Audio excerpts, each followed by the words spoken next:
Bonjour et bienvenue sur le groupe Immigré au Canada de A à Z. Alors aujourd'hui, comme promis, c'est la troisième vidéo où je vais répondre aux questions qui ont été posées sous ma publication ici. Alors, première question. Merci, bienvenue. Coca Anna, j'ai deux questions. Je suis licenciée en anglais en 2006. Combien de points j'obtiens exact? J'ai déjà répondu à cette question dans la vidéo précédente. Allez voir allez dans la grille de synthèse pour calculer les points et vous allez voir que pour les formations, pour le nombre d'années de scolarité, vous avez différentes notations. Mais si c'est une licence de 3 ans c'est un niveau universitaire de 3 ans et plus, c'est 10 points. Je parle bien du niveau de scolarité, de combien d'années de scolarité vous avez, non pas du domaine de formation, ok? J'ai aucune preuve sur mes compétences linguistiques à présent. Est-ce que je risque d'avoir le refus pour ma demande sans le test TCA? Si vous n'avez pas de test, c'est que vous aurez des points au moins. Et vous pouvez imaginer que pour déposer les soumissions, pratiquement tout le monde a préparé ses tests à l'avance et tout le monde essaie d'avoir le plus de points possible pour que son dossier soit accepté. Essayez de déposer parmi les 5000 premiers. Et après ça, je pense que vous avez... je suis pas sûre si c'est 30 jours ou bien 90. Je sais que c'est 30 jours pour faire le paiement. Mais pour faire le changement, je pense aussi que vous avez juste 30 jours. Et je pense pas qu'au Maghreb, c'est assez suffisant pour passer l'examen et avoir le résultat juste en 30 jours. Mes amis m'ont dit que ça prenait des mois pour avoir le résultat des tests de langue que vous passez chez vous. Ok. Si je peux modifier ma demande plus tard, quel test vous me conseillez de passer lequel est préférable pour l'immigration au Québec? Attendez, voir plus. Ok. C'est pas à moi de vous dire quel test vous devez passer. C'est écrit sur le site du Midi. Vous allez sur le site du Québec. Et ici, vous avez les tests, l'évaluation de langue française et les tests acceptés, les diplômes et tout ça. Et vous choisissez lequel est disponible dans votre coin. Monsieur Mourad Boutara, je vous ai envoyé un MP avec le lien que j'ai trouvé, un code que j'ai trouvé pour votre travail. C'est 2203, inspecteur de la santé publique, de l'environnement et de l'hygiène et de la sécurité au travail. C'est celui-là que j'ai trouvé qui se rapproche le plus à votre profession. Je vous ai envoyé le lien sur votre messagerie. Allez vérifier dans autres pour que vous puissiez en répondre. Si c'est le bon, mais d'après mes recherches, c'est le bon. Mais je sais pas. Bonne chance en tout cas. Ok, Lamine Zlag, autant d'ingénieurs d'État en informatique, je dois choisir quel domaine de formation. Et ça, j'en ai aucune idée. C'est vrai que dire ingénieur d'État en informatique, c'est assez vaste. Mais il faut voir dans les domaines de formation, vous avez sûrement une spécialité ou quelque chose, il faut faire avec, il faut voir votre spécialité et la choisir. Encore Kokana, bonjour Kokana.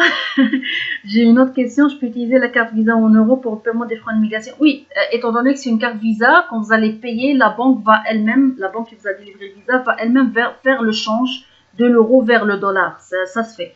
Il y aura des frais, c'est sûr, avec ça.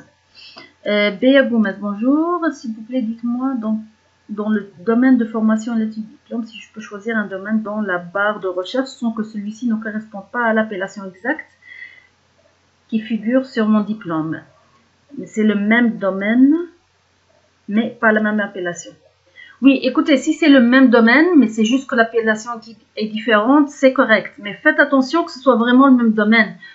Pour être sûr, prenez le nom qui va se trouver sur le fichier des formations et faites une petite recherche sur Google. Ajoutez avec le nom que vous avez trouvé, le nom de la formation que vous avez trouvé, ajoutez à côté Canada ou Québec et faites une recherche sur Google. Vous allez trouver exactement qu'est-ce qu'on étudie dans cette formation et faites la comparaison avec votre formation à vous.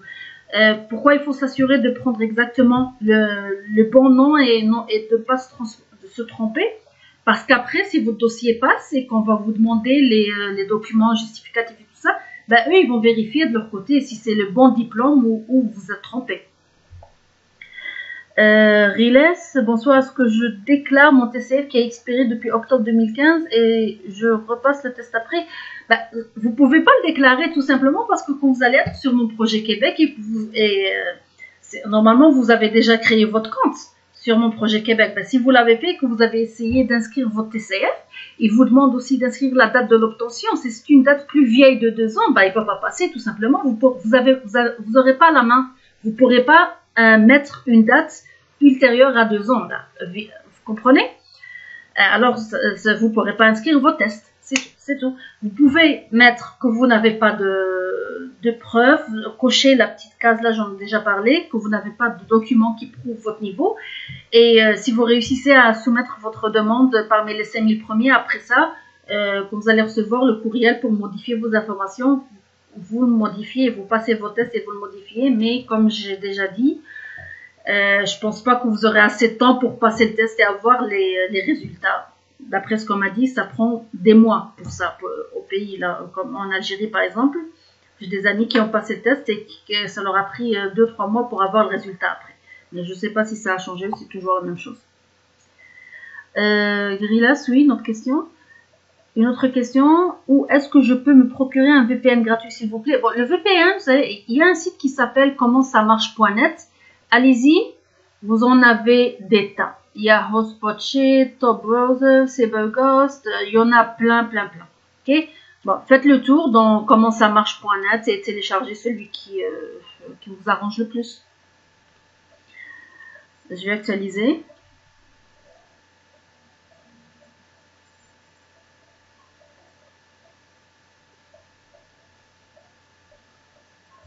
Bon, voilà, aujourd'hui, il n'y a pas eu beaucoup de questions. Je vous rappelle, s'il vous plaît, d'écrire vos questions sous cette publication et non pas ailleurs, parce que j'ai pas le temps d'aller voir toutes les autres publications.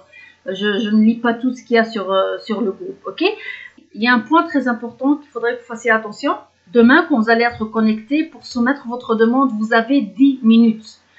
Dès que vous allez être dans la salle d'attente virtuelle, et puis que vous allez avoir votre tour, et vous allez rentrer sur votre compte pour soumettre, essayez de faire vos vérifications aujourd'hui et de mettre à jour votre compte ce soir, là, parce que demain, vous avez juste 10 minutes. Et vu la connexion et n'importe quel problème qui peut arriver, prenez pas de chance, là. Prenez pas de chance, essayez de tout faire aujourd'hui, de mettre à jour, et demain, vous aurez juste le temps de soumettre votre demande. Je vous donnerai un petit conseil, c'est d'utiliser par exemple 2 laptops, 2 PC si vous avez chez vous 2 PC, ou essayez d'être sur la salle d'attente sur les 2 PC, connectez-vous sur les 2 en même temps et allez-y sur le premier qui vous envoie à la salle d'attente virtuelle. C'est ça, et je vous souhaite à tous bonne chance pour demain et bonne soirée. Au revoir.